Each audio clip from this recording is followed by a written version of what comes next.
ఒక కక్షపూర్వకంగా మాట్లాడడానికి కరెక్ట్ కాదు. సందర్భం ప్రజాస్వామ్యం కాబట్టి డెమోక్రసీ ప్రజలు ఎట్లా నిర్ణయిస్తే అట్లుంటుంది అధ్యక్ష. ఆ రోజు ఎందుకో మరి ప్రజలు రాష్ట్రాన్ని మా చేతుల్లో పెడితే సేఫ్ ఉంటుంది అనుకుని మాకు అప్పగించింది, అయిపోయింది. That story is over. మళ్ళీ అర్జెంటుగా పవర్ కావాలంటే ఇప్పుడు ఇంకో 27 నెలలు ఆగాలి అధ్యక్ష. అంత తొందరపడితే ఎట్లయితే సగం అయిపోయింది, టైము 3 నెలలు అయింది, సగం మీద 3 నెలలు 5 నెలలు అయింది, ఇంకొక 27-26 months ఆగాలి.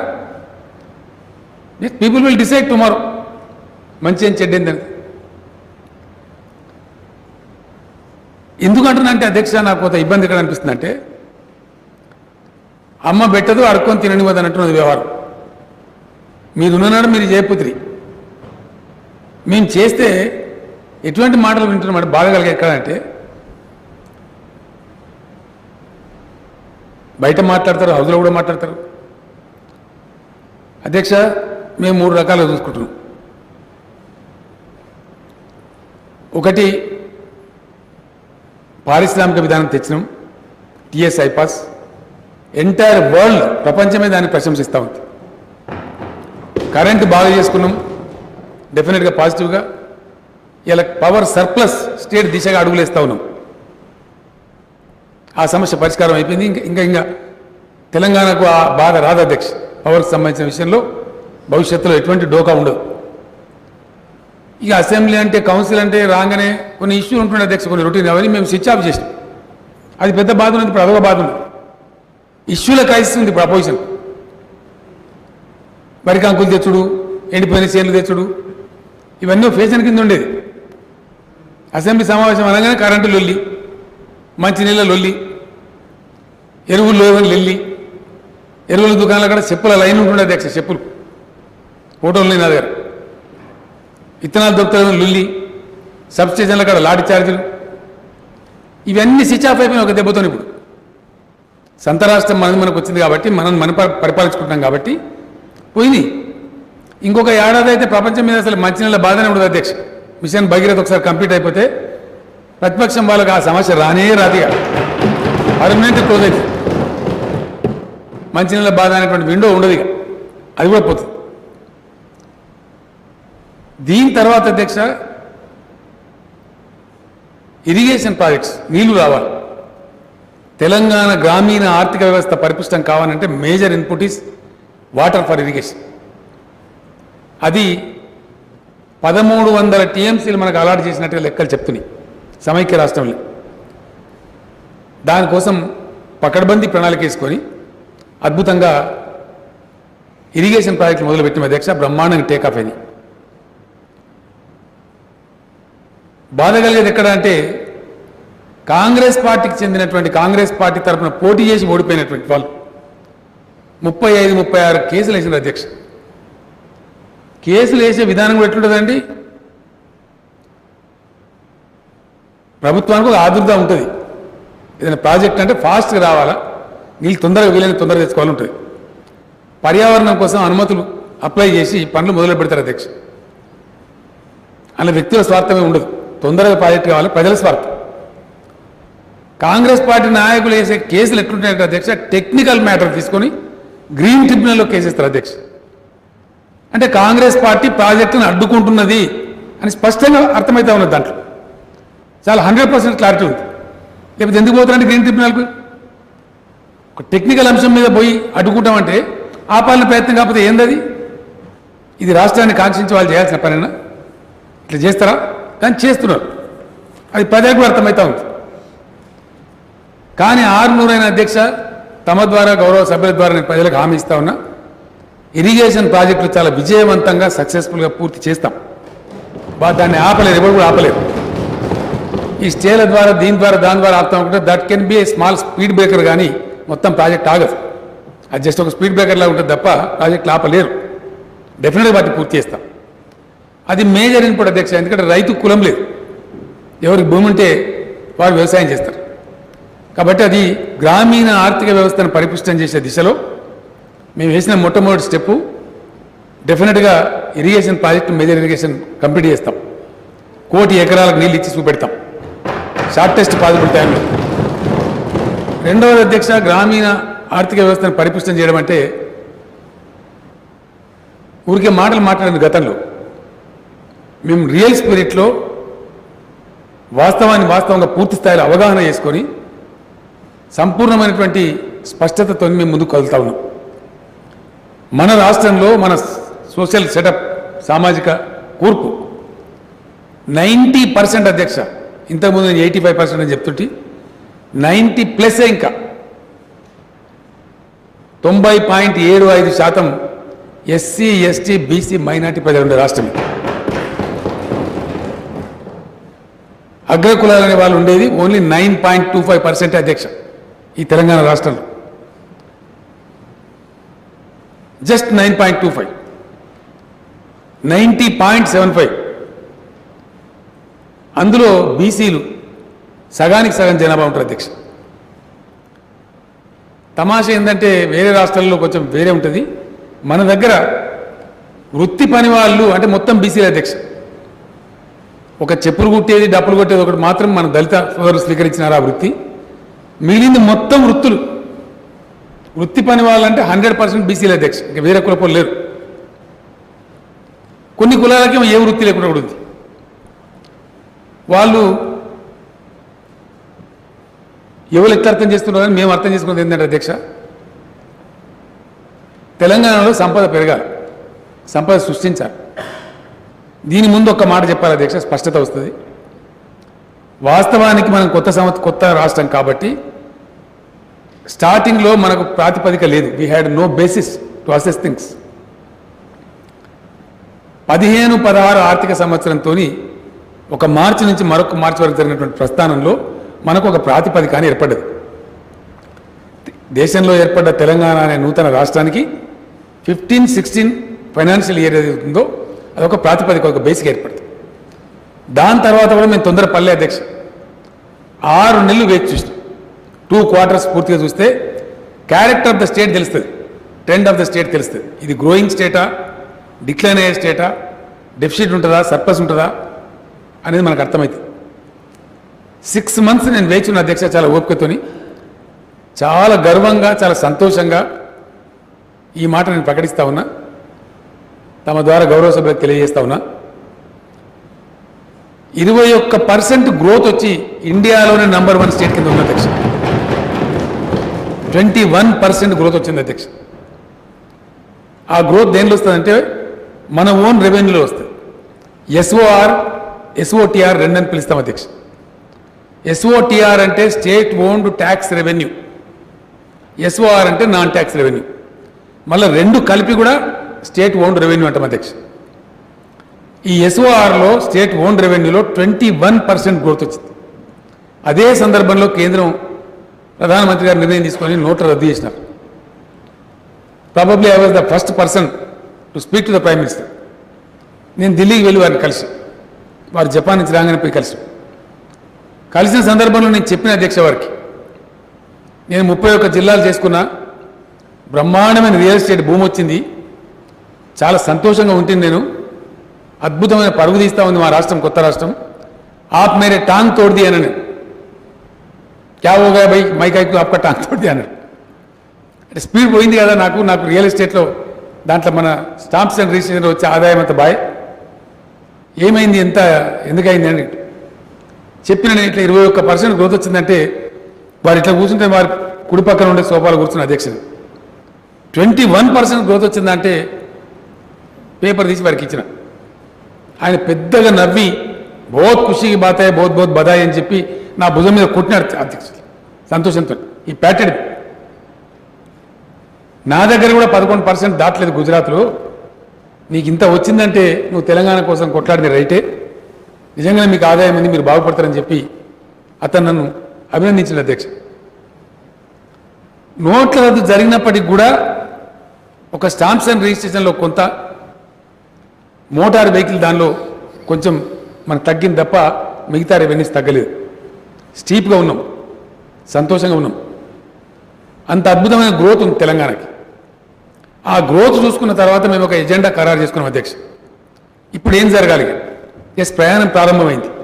ఓకే, మంచినీళ్ళ సమస్యకు ఒక ఇది పెట్టినాం, మిషన్ భగీరథ తీసుకున్నాం. మిషన్ కాకతీయ కింద మొత్తం చెడిపోయిన చెరువులు బాగు చేసుకునే కార్యక్రమం చేసుకుంటున్నాం. ఇరిగేషన్ ప్రాజెక్టులకు శ్రీకారం చుట్టాం. కరెంటు సమస్య పరిష్కారం చేసుకున్నాం. టీఎస్ ఐపాస్ కింద పరిశ్రమలు వస్తూ ఉన్నాయి. ఐటీలో అద్భుతమైన గ్రోత్ ఉంది. సెకండ్ పొజిషన్లో ఉన్నాం, ఇంకా సెకండ్ పొజిషన్లో ఉన్నాం. నెక్స్ట్ బెంగళూరు బ్రహ్మాండమైన గ్రోత్, ఆ గ్రోత్ కంటిన్యూ అవుతూ ఉంది. 66-67 వేల కోట్లు ఉంటే ఇంకో 8,000 కోట్లు పెరిగి మన ఐటీ ఎక్స్పోర్ట్స్ 75,000 కోట్లు దాటిపోయింది. So we're steeply constantly growing. ఇప్పుడు జరగాల్సింది ఏంది? గ్రామీణ ఆర్థిక వ్యవస్థ పరిపుష్టం కావాలి. దానికి ఉన్నటువంటి వనరులు ఏంటి? అధ్యక్ష, చాలామంది హెచ్ఆర్డి అంటే, హెచ్ఆర్ అంటే హ్యూమన్ రిసోర్స్ అంటే అదేదో కంప్యూటర్ కానో ఇంగ్లీష్లో ఐటీ సెక్టర్లో ఉన్నదనుకుంటారు. తెలంగాణలో అద్భుతమైన మానవ వనరులున్నాయి అధ్యక్ష. ఈ వృత్తి పని వాళ్ళు ఎవరైతే ఉన్నారో బ్రహ్మాండమైన మానవ వనరులు, దాన్ని మ్యాప్ చేయాలి. మ్యాప్ చేసేటువంటి ఇది కావాలి. నేను కలెక్టర్లు అధికారుల మీటింగ్ పెడితే మ్యాప్ యువర్ లోకల్ రిసోర్స్, మీ యొక్క స్థానిక వనరులను కొలవండి అని చెప్తే వాళ్ళకి అర్థం కాలే.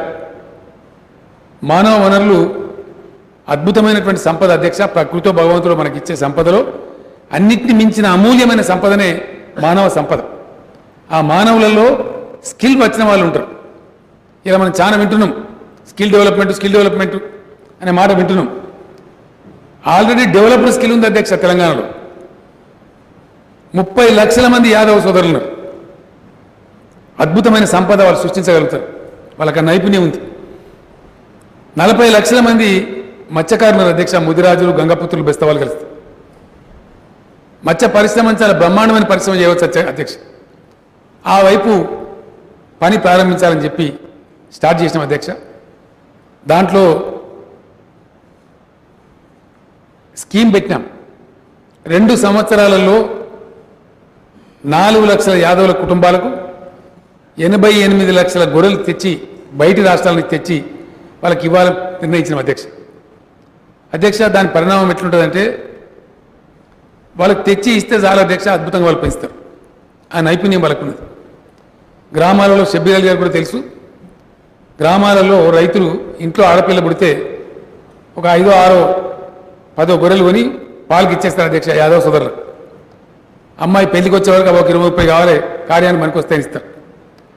ఆ ఇచ్చిన రైతు ఆ యాదవ్ సోదరుని దగ్గర పోయి మళ్ళీ నా గొర్రె చూపెట్టమంటే మన గొర్రెనే తెచ్చి చూపెడతారు అధ్యక్ష. ఆ 300 గొర్రెల లెక్కలు మనదే తీసుకొచ్చి చూపెడతారు. అది ఒక ఐఏఎస్ ఆఫీసర్, ఐపీఎస్ ఆఫీసర్ చూపెట్టలేడు. అది ఆ విద్య ఆయనకే వస్తుంది. అది అటెండ్ స్కిల్, అది రక్తంలో వచ్చినటువంటి నైపుణ్యం, చాలా గొప్ప అనుభవంలో నుంచి వచ్చేది. గొర్రెల అధ్యక్ష 2 సంవత్సరాలలో 3 ఈతలు ఇంత అధ్యక్ష. రాష్ట్రంలో ఎంత కన్ఫ్యూజన్ ఉందంటే, ఎనిమల్ హస్బెండరీ డైరెక్టర్ని పిలిచి షీప్ పాపులేషన్ ఎంత ఉందా మన రాష్ట్రంలో అంటే 1,25,00,000 అని చెప్పిండు అధ్యక్ష. అట్లా ఉన్నాయి లెక్కలు. మీ కాలం నుంచి వచ్చినాయి ఆ స్టాటిస్టిక్స్.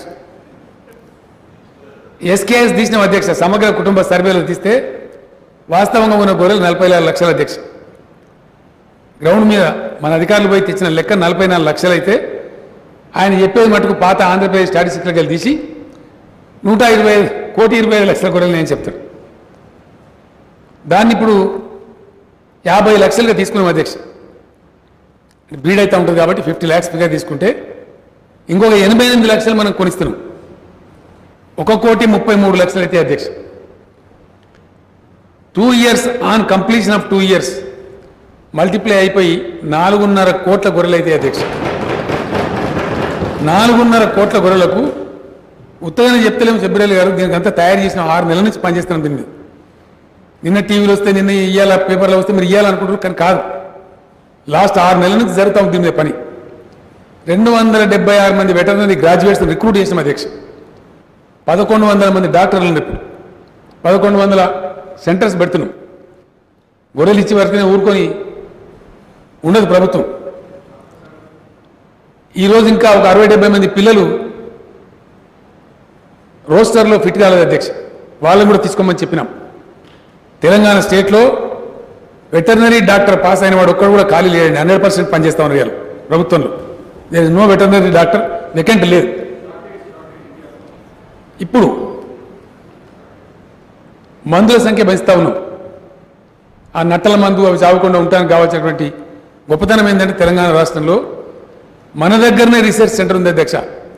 ఈ గొర్రెలు చావకుండా బతికేదానికి అవసరమైనటువంటి వ్యాక్సిన్స్ కానీ నట్టల మందు కానీ పరిశోధన చేసే కేంద్రం మన హైదరాబాద్లోనే ఉంది. ఇండియా మొత్తానికి సప్లై చేసేది మన దగ్గర నుంచే. ఫైనల్లీ మనం శాస్త్రజ్ఞులు ఒక విజయం కూడా సాధించినారు. గ్లూటన్ డిసీజ్ అని ఒకటి ఉంటుంది గొర్రెలకు, అది కూడా కనిపెట్టినారు వ్యాక్సిన్. ఇప్పుడు CCMBకి ఇచ్చినారు. వాళ్ళు ఆల్రెడీ ప్రిలిమినరీగా ఓకే చేశారు. త్వరలో అది కూడా బయటకు వస్తూ ఉంది. అప్పుడు ఇంకా గొర్రెలు చచ్చిపోయే ప్రమాదం కూడా ఉండదు. 21 చొప్పున ఒక యూనిట్ ఇస్తాం అధ్యక్ష. మనం 21 గొర్రెలు ఇస్తాం. అవి 18 తయారైతే అడిషనల్గా 18 యాడ్ అయితే నేను చెప్పిన 16 లెక్క పెట్టండి అని చెప్పిన. Thank you. 16 లెక్క పెడితే 4.5 కోట్ల గొర్రెలు అయితే అధ్యక్ష 2 ఇయర్స్లో. 50 లక్షలు పక్కకు పెట్టినా 4 కోట్ల గొర్రెలు 5,000 కాడికి ఒక గొర్రె అమ్ముకున్నా 20,000 crores 20,000 కోట్ల రూపాయల సంపద వస్తుంది అధ్యక్ష. This is the way we want to create wealth to stir up the rural economy of the state of Telangana. ఇది వ్యూహం. దీన్ని పెడితే అన్ని సిద్ధం చేసి పెట్టిన అధ్యక్ష. ఊరికే గొర్రెలు వేయడం కాదు, డాక్టర్లు, మందులు, 1100 సెంటర్లు, 104 వాహనాలు ఎట్లయితే మనుషుల కోసం పోతాయో గొర్రెల మంద కాడికి ప్రభుత్వం పోతుంది అధ్యక్ష. గోలువాళ్ళు హాస్పిటల్ కోసం కాదు, వీళ్ళే తిరుగుతారు. అట్లా చాలా మార్పులు తెస్తా ఉన్నాం అధ్యక్ష. లెక్కలు లేవు. షబ్బీర్ అలీ గారు కూడా మంత్రిగా పనిచేసిన వారికి తెలుసు. 7 రాష్ట్రాల నుంచి తెస్తున్నాం. ఆల్రెడీ కలెక్టర్లు పోయి తిరిగిండ్రు. కలెక్టర్లు అందరూ గొర్రెలుగానే పని మీద ఉన్నారు. ఇంతకు మించింది లేదు. It's a big wealth what we are going to create. साहब, आप भी हैदराबाद के खाने के शौकीन हैं. बिरयानी बनना बोले तो तेलंगाना का बकरा है तो हैदराबाद की बिरयानी का सही ओरिजिनल टेस्ट आता. कभी कभी बिरयानी इसका बकरा शाट है तो आंध्रा का या नहीं तो फिर मेरिट से यूपी का बकरा, राजस्थान के बकरे में चर्बी ज़्यादा होने से उसका बिरयानी का टेस्ट जो ओरिजिनल हैदराबाद नहीं आता. और वो बकरे भी क्या होता, अदर स्टेट के बकरे लाके एडवांस रखने से नुकसान होता. तो मेरा ये ख्वाहिश है कि तेलंगाना के बकरे को तेलंगाना के आबोहवा के हिसाब से आप जहाँ नज़दीक से मिल सकते हैं, बॉर्डर महाराष्ट्र वगैरह के, अगर आप कहीं दूसरे जगह से लाने से राजस्थान या फिर यूपी या फिर यहाँ तक के आंध्रा के एरिया के बकरों में भी रायलसीमा में हमें भी बहुत फ़र्क है. पोटला हमारे पास 8 किलो 9 किलो का बेहतरीन होता, मगर वहाँ 15-16 किलो का होता है. हाँ, तो मेरी ये है कि आप बकरों को अगर ला रहे तो तेलंगाना के नज़दीक और वो आबोहवा को मिले जुले बकरे लाइए. Thank you. नाम के वास्ते बनाए 1, 2, 3 बनाए. 20 के वास्ते बनाए तो 19 बनाए. हम लोग 119 बनाए. आप इतना लंबा टाइम लेके, आपका 40 साल का हुकूमत था यहाँ पे, कितने बनाने थे आपको? మీరు చెప్పే హిసాబ్ కరెక్టే అయితే షబ్బీర్ సాబ్, ఇప్పటి వరకు మొత్తం బీసీలంతా IAS IPS ఉండాలి. అసలు ఖాళీ ఉండదు. మాకు हमारे मौका मिलना भी नहीं चाहिए. మాకు అవకాశం ఉండదు కదా. ఎప్పుడు అయిపోయి ఉండాలి, అంత పచ్చబడిపోయి ఉండాలి. మేము 100% చిత్తశుద్ధితోని అవగాహనతోని ముందుకు పోతున్నాం. 100% అధ్యక్ష. ఇంకో మాటని మనం చేస్తా ఉన్నాం. గవర్నర్ గారు చెప్పినారు వారి స్పీచ్లో. ఎస్, 100కు 100% సగర్వంగానే మనం చేస్తా ఉన్నాం అధ్యక్ష. రాజకీయ అవినీతి పూర్తిగా బొందబెట్టేసినాం మేము. It is wiped off. ఇలా సెక్రటరీలో మీకు పైదవకాలు కనిపించరు, ఇష్టం వచ్చినట్టు జరగవు. Political corruption has come down. మొత్తం 100% పోయిందని నేను చెప్పలేను అధ్యక్ష. చిన్న చిత్తగా ఎక్కడో ఏదో కొంతమంది చేస్తే పాల్పడవచ్చు, కానీ కుంభకోణాలు కానీ లంబకోణాలు కానీ లేవు. మీరు ఊహించుకుంటున్నారు. పాపం ప్రచారాలు చేస్తున్నారు. మీరు బయట మాట్లాడితే ఒక ఆరోపణ చేస్తారు అధ్యక్ష. మిషన్ భగీరథ అంటే కమిషన్ భగీరథ అంటే, మిషన్ కాకతీయ అంటే కమిషన్ కాకతీయ. వాళ్ళ తప్పలేదు అధ్యక్ష, వాళ్ళ జమానంతా అదే ఉండి సేమ్ అత్యని అనుకున్నారు. మీరు అనుకుంటున్నారు. No, sorry. ఒక చట్టం కూడా తేబోతున్నాం షబ్బీర్ అలీ గారు. ఫాల్స్ అలిగేషన్స్ చేస్తే డెఫినెట్లీ సీరియస్ యాక్షన్ తీసుకునే పద్ధతిగా prove or perish. You have to prove the allegation. నేను కాదు అధ్యక్ష చెప్పేది, ప్రధానమంత్రి గారి దగ్గర ఉంటే లెక్కలు. 29 రాష్ట్రాల పర్ఫార్మెన్స్ ఏంది, ఏం జరుగుతూ ఉంది. ప్రైమ్ మినిస్టర్ గారు చెప్పినారు అధ్యక్ష ఢిల్లీలో,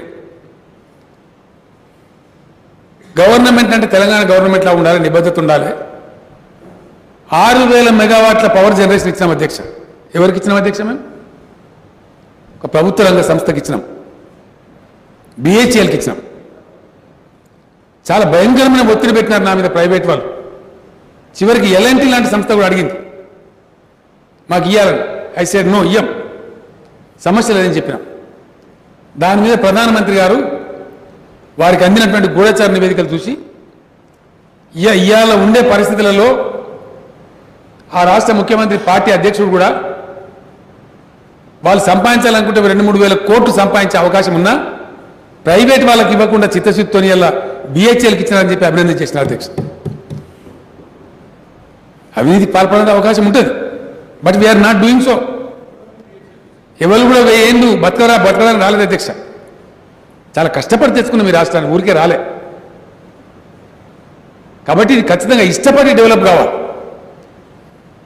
చాలా చాలా సెక్టర్స్లో కరెక్ట్గా గవర్నర్ గారు ఆవిష్కరించిన అధ్యక్ష వారి ప్రసంగంలో.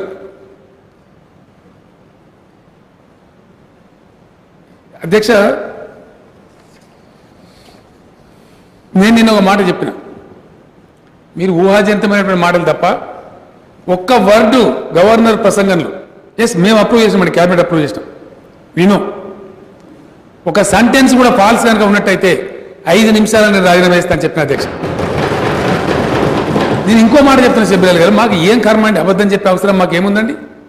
ఎందుకు చెప్పాలి, దేనికోసం చెప్పాలి, ఎయిమింగ్ ఎట్ వాట్? ఒక బాధ్యత గల ప్రభుత్వంగా ఏదో అబద్ధం చెప్పాల్సినటువంటి అవసరం కానీ సందర్భం కానీ ఎందుకున్నా మాకు ఏం అవసరం ఉంది? ఎంత పనిచేస్తున్నామో అంత కరెక్ట్గా చెప్తున్నాం ప్రజలకు, ట్రాన్స్పరెంట్గా పోతున్నాం, పారదర్శకంగా పోతున్నాం. ఎస్, 100%. ఫాల్స్ అలిగేషన్ చేయడం తప్ప ఒక్క ఆరోపణ రుజువు చేసినారండి?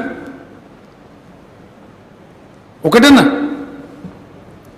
మీ హయాంలో జరిగిందండి, వోక్స్ వ్యాగన్ జరిగింది. ఆ రోజు మీ మంత్రివర్గంలో బొత్స సత్యనారాయణ గారు చెప్పారు 15 కోట్ల డబ్బులు పోనాయండి, ఏటి చేసేదండి? అట్లా లేవే మా దగ్గర, ఆ పద్ధతులు లేవు కదా. ఉన్నాయి కూడా, ఉన్న నియం కూడా 100%.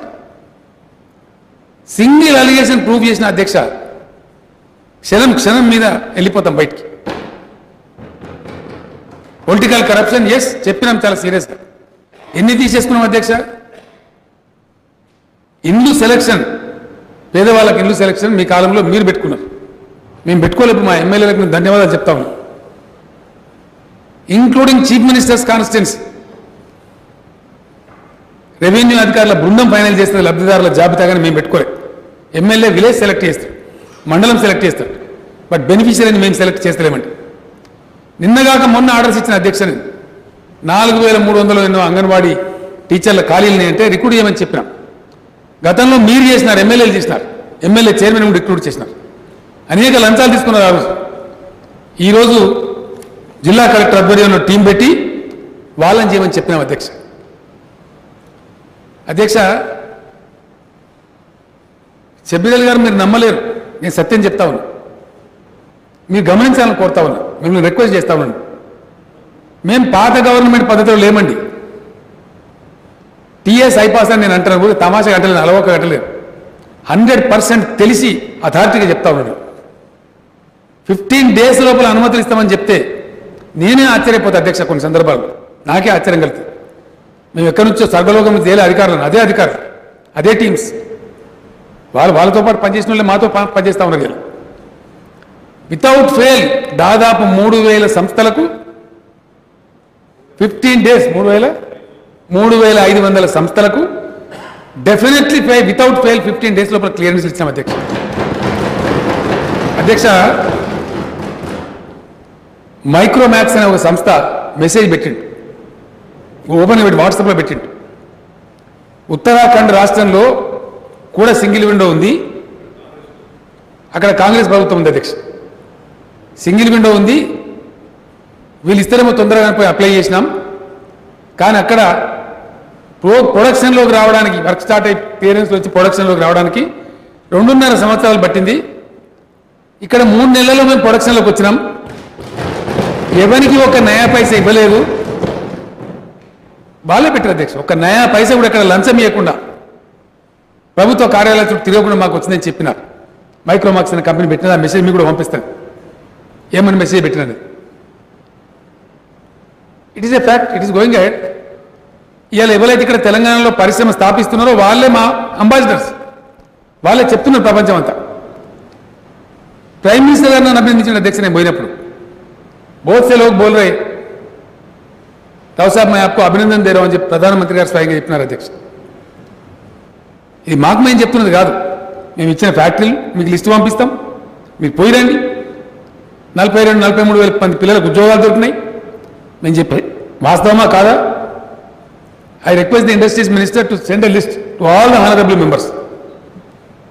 మీరు చూడండి అది వాస్తవమా కాదా, జాబ్స్ వచ్చినాయా లేవా, పోయిరండి ఆ సంస్థలు తిరిగిరండి. అధ్యక్ష,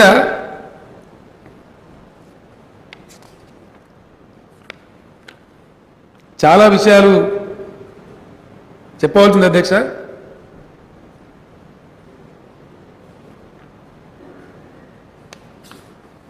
అవినీతి బెడద తగ్గింది డెఫినెట్గా. కింది స్థాయిలో ఉద్యోగస్తులు చేసే అవినీతి కూడా చాలా సీరియస్గా తీసుకుంటా ఉన్నాం. పకడ్బందీగా పెంచుతా ఉన్నాం. దాన్ని తగ్గించేటువంటి ప్రయత్నం కూడా చాలా సీరియస్గా చేస్తూ ఉన్నాం. సిస్టమ్స్ డెవలప్ చేయడం ద్వారా కరప్షన్ స్కోప్ తగ్గించాలనే నిర్ణయం కూడా తీసుకున్నాం.